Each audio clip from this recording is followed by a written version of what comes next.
Со интонирање на македонската и бугарската химна, но и литургија во сослужение на поглаворот на македонската црква господин Стефан, беше одадена почит на бугарските војници закопани во Новосело Струмичко.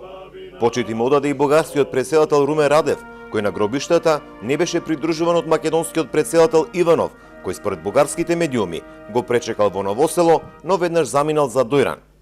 Радев во своето обраќање пред присутните истакна дека односите меѓу Македонија и Бугарија одат во вистински правец.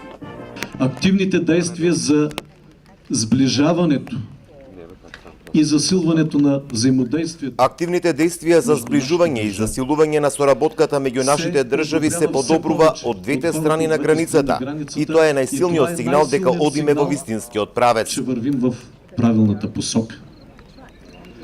Високо ценим. Висока е цена подготвеноста на Македонија за одржување на бугарските воени гробишта во Македонија.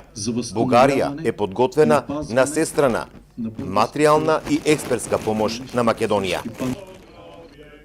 На одбележувањето на Денот на храброста и бугарската армија во Новосело присуствуваше и европратеникот Андреј Ковачев, кој упати критика до Иванов, но и бугарските свештени лица, што не биле присутни на манифестацијата, која треба да ги сближува народите од двете држави.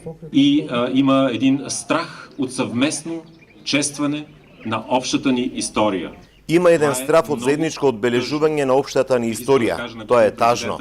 Сакав да му кажам на претседателот на Бугарија да ја пренесе таа порака на македонскиот претседател дека е многу тажно што не најде сила да дојде денес тука, исто така и за представниците на Бугарската православна црква, кои во моментов не се заедно со нас. Също така е и за представителите на Българската православна црква, че в момента не са заедно с нас.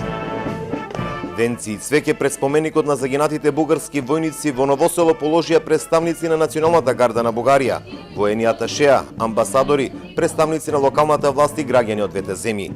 Председателот на Бугарија Радев од Новосело со хеликоптер замина за Дојран, каде со Иванов има работна средба зад затворени врати.